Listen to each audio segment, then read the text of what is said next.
Olá, começamos agora mais um Verdade e Vida, programa da Igreja Presbiteriana do Brasil, preparado com muita alegria, com muito zelo, com muito carinho para você que tem sempre nos acompanhado. Hoje a nossa temática será o choro do arrependimento. Você vai poder acompanhar essa mensagem daqui a pouquinho com o reverendo Hernandes Dias Lopes. Não saia daí.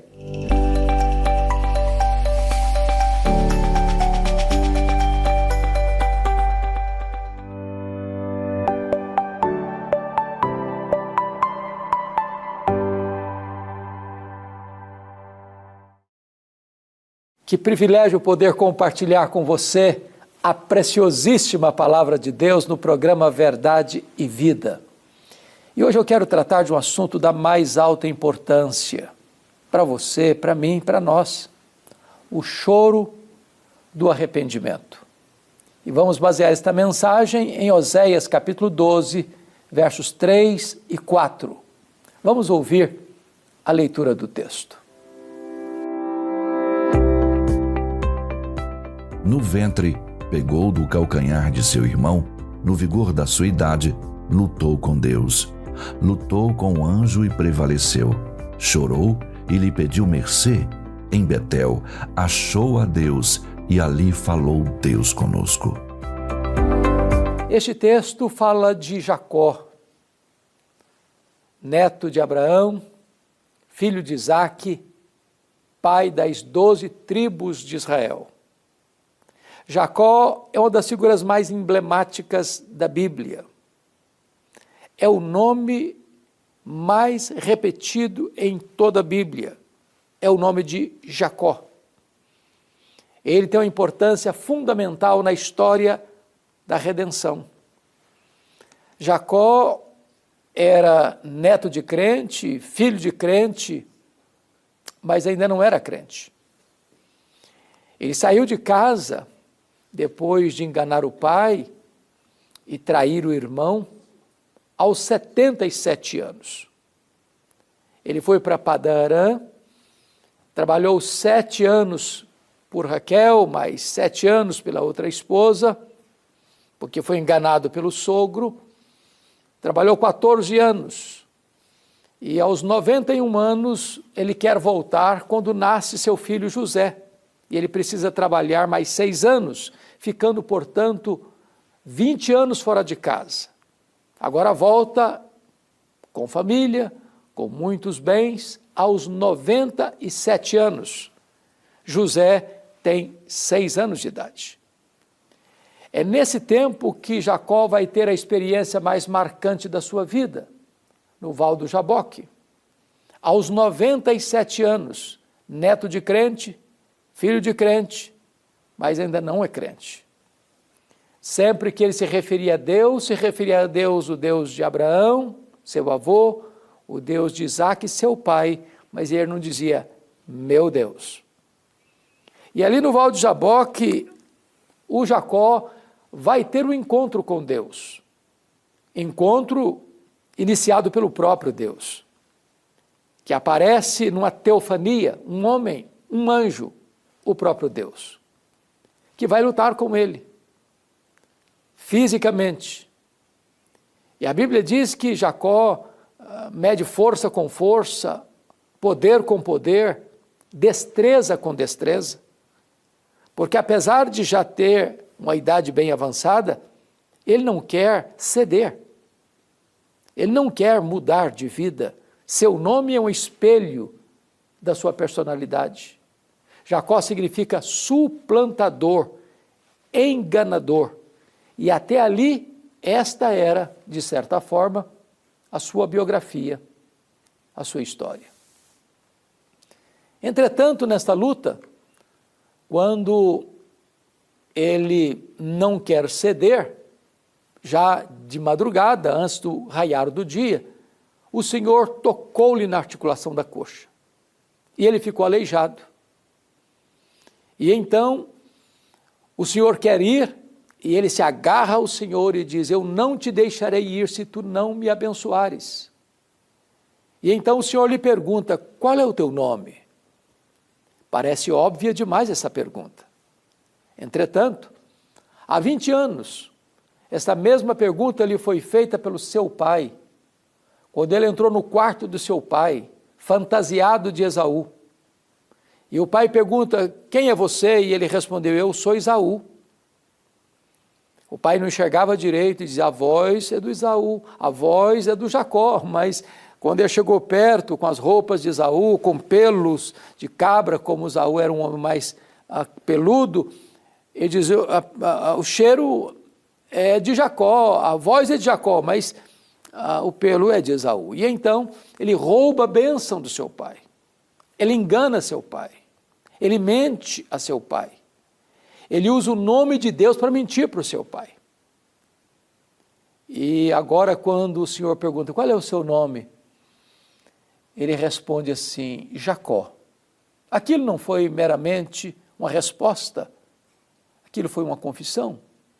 Ele está dizendo, eu sou enganador, eu sou um suplantador, eu sou um mentiroso. E dessa forma, é digno de destaque que o Jacó vai ter uma experiência com Deus ali, porque ali Deus muda o nome dele, Deus muda a vida dele, chama-o de Israel, príncipe de Deus.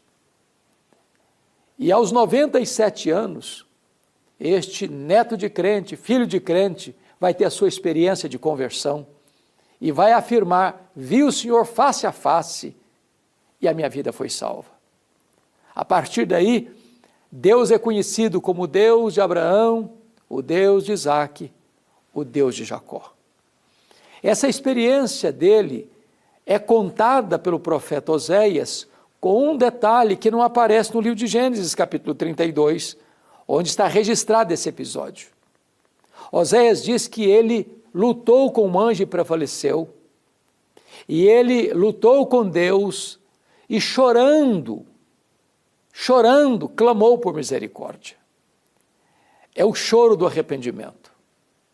São as lágrimas sinceras de alguém que reconhece que 97 anos fora vivido, mas apenas numa religiosidade nomenclatural, sem transformação da vida, sem mudança do coração, sem conversão verdadeira, sem conhecer de fato Deus como Deus pessoal da sua história.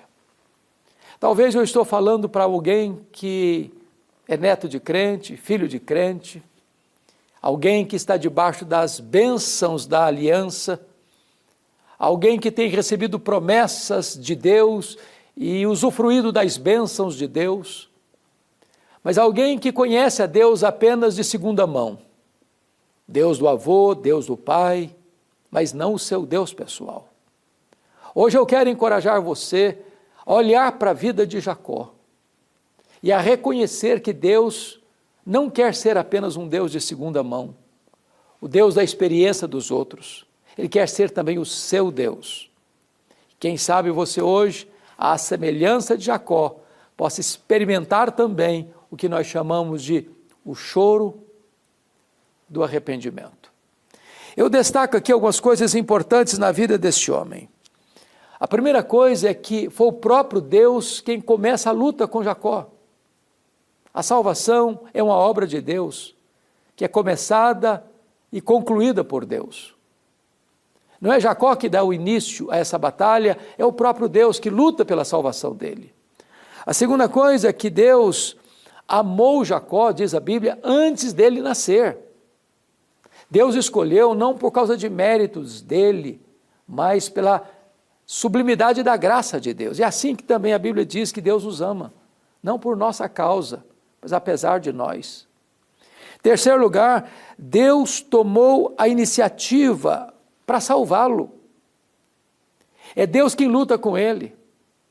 É Deus quem luta até ao amanhecer com ele, porque o propósito de Deus era salvar Jacó. Mas mais, Deus dispôs a ferir Jacó para não perdê-lo eternamente. Às vezes é preciso uma medida radical. Aqueles que se recalcitram contra os aguilhões precisam talvez de uma experiência dramática, como Saulo de Tarso, lá no caminho de Damasco, e como Jacó, no Val de Jaboque. mas Deus irá às últimas consequências para não perder você. Mas ainda é muito importante que Deus não desistiu de Jacó, apesar das resistências dele. Deus foi até o fim da linha com ele, para levá-lo às lágrimas do arrependimento e para trazer a ele a bênção da salvação. Quero destacar ainda com você que agora Jacó reconhece a sua necessidade de Deus. Ele está ferido, ele está aleijado, ele perdeu a articulação da coxa, ele se sente carente e necessitado. E é isso que a graça de Deus pode operar na sua, na minha, na nossa vida, é tornar-nos conscientes de que nós carecemos da graça de Deus. Ainda mais, Jacó chorou, buscando misericórdia. Só aquele que está verdadeiramente cônscio do seu pecado, das suas mazelas, de que o pecado é maligníssimo, que o salário do pecado é a morte, que não tem méritos para apresentar, é capaz de chorar pelos seus pecados. Essa é a lágrima da vida, esta é a lágrima do arrependimento, esta é a lágrima da alegria da salvação em Cristo Jesus. Mas me permita ainda dizer que Jacó confessa o seu pecado, ao dizer: eu sou Jacó, eu sou enganador, eu sou suplantador, a minha vida foi vivida toda até os 97 anos nessa esteira da mentira. A não ser que você reconheça o seu erro, o seu pecado, a sua carência da graça de Deus, não há esperança. Não há esperança. Porque sem arrependimento, ninguém entra no reino de Deus. Sem novo nascimento, ninguém entra pelos portais dos céus. É necessário que se arrependa e creia para que possa alcançar a salvação. Mas finalmente, Jacó teve um encontro pessoal com Deus no Val de Jaboque e vai dizer: vi a Deus face a face e a minha vida foi salva. Não é uma questão de religiosidade, não é uma questão de rito sagrado, não é uma questão de sacrifício, não é uma questão de misticismo, sincretismo religioso, não, é uma experiência de um encontro real, profundo e pessoal com Deus, que tem um antes e tem um depois. E hoje pode ser o seu dia, hoje pode ser a sua oportunidade. Eu quero orar com você e hoje você pode tomar a mais importante decisão da sua vida, entregando-se a Jesus Cristo, o nosso Senhor. Ó Deus amado, eu te peço que tu apliques esta palavra ao coração de todos quantos agora nos assistem. Assim eu oro no poderoso nome de Jesus. Amém.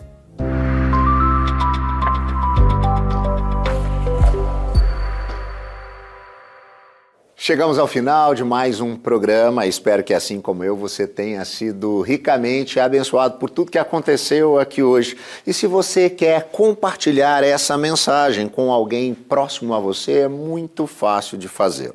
Basta você entrar em contato conosco pelo nosso WhatsApp. O telefone está aparecendo aqui na tela.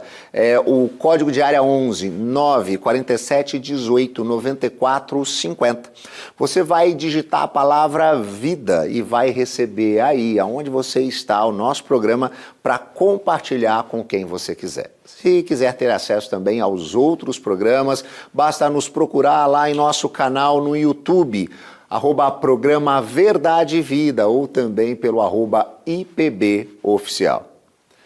Nosso programa vai ficando por aqui e esperamos que você tenha sido abençoado por Deus e que Ele continue o sustentando em todo o tempo. Semana que vem estaremos de volta, nesse mesmo horário e nesse mesmo canal.